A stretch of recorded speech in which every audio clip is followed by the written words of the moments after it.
Welcome back to another video. Today I'm talking about who should have been the most broken character in Naruto. Disregarding the Kages, disregarding the, the Uchihas, Ino.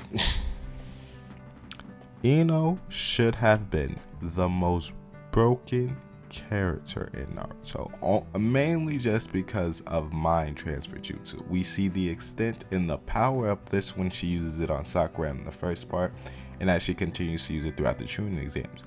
Even when she uses it in the war arc to grab hold of Obito for 1 second, let go because Obito is just vastly stronger than her, and then she grabs a hold of Obito for 2 seconds to redirect the Ten Tails, or at least try to redirect the Ten Tails. So she's insanely proficient, and this is her clan signature jutsu.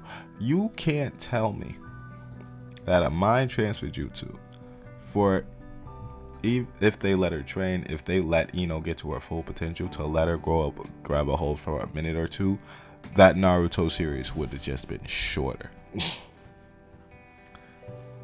Let's think about it. Imagine anyone going up against Ino. Give her any lineup of villains at all.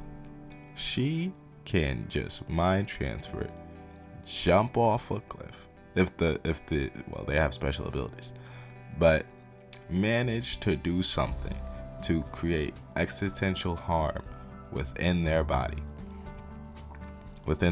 Now, of course, the body transfer jutsu is not perfect, and can and will do harm to Ino if she has to influence it, if she has to be a hold of someone stronger than her for a long time. So it does have a drawbacks, and it's not really fully explained, and nor do we see a more advanced version of it. We only get to see a more advanced version from her dad, but even then that's a little bit iffy just because they don't really get to show loves to Ino's dad like that.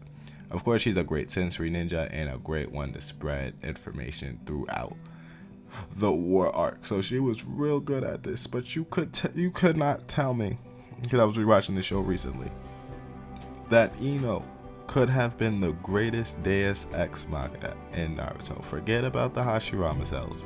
Forget about the Sharingan eyes, the Byakugan, the Renegon, even the tailed beasts themselves, the Jinchurikis. If she can mind transfer you and cause existential harm to any of the villains, and first part villains, even when Pain shows up, though I guess you would technically transfer minds with Nagato, so that I don't know if she could do it within the Pain invasion, so that'd be kind of weird. But you cannot tell me that jutsu on its own should have been the end all be all, or at least let one of the main characters that we showcase up front. And Ino did play a lot within the work and got to show her very useful tactics and useful things within the sensory department and even within the body transfer jutsu. But she could have ended the work easily. You think her dad was there during the Nine Tails attack, right? Now imagine if during the Nine Tails attack he sees Obito or Toby at the time, or Madara or whatever, and just transfers and takes the mask off himself and then transfers right back. It would have went crazy, right? Technically, without the prowess of the Sharingan, the prowess of the Byakugan, Tenseigan, Renegon, and the tailed beast, that is the strongest jutsu that Naruto has ever produced, outside of all the ones that need enhancements or special prowess to get. That's the most broken and more powerful jutsu to get, and it's not talked about how useful and how powerful it should have been, or at least should have just made a bigger stamp on the show. You can put your mind in somebody else's, take control, and do what you want for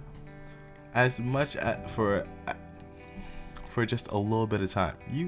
And the thing is, and the sad thing is about this, is that we only get to see her only get to see it for like 1 second, 2 seconds. We don't really get to see it a lot in Shippuden, of course, right?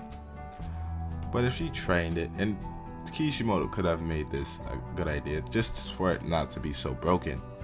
It could have been 30 seconds or less, and the arcs would have been shorter. The arcs should have been shorter, and you could even make a drawback. You can't transfer your minds within Edo Tensei's. That just makes no sense. Or, I don't think she ever tried the mind transfer jutsu on an Edo Tensei. I'm not sure. I'm not sure on that. I would have to rewatch that. But if she did, you have to comment in the comment section. But if she can't, then that's another drawback. She can't use it on everyone. She can't use it on the people stronger than her. She can't use it on anyone within the prowess or urgent Cherokee, as they have something or someone to just knock them out of a temporary trance. Man. But imagine a body transfer jutsu. Imagine you was Obito. Imagine you was Ino chilling, right, in the war, whatever she was doing, right? She was doing good, actually. Transferred the Obito for 30 seconds or less. And just decided to, Kamui something. Kamui, the 10 tails into the Kamui dimension. Fun, right?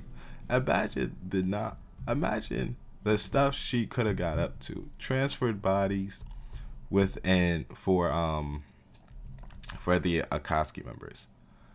Like, for example, if you replace Shikamaru and Ino in that fight.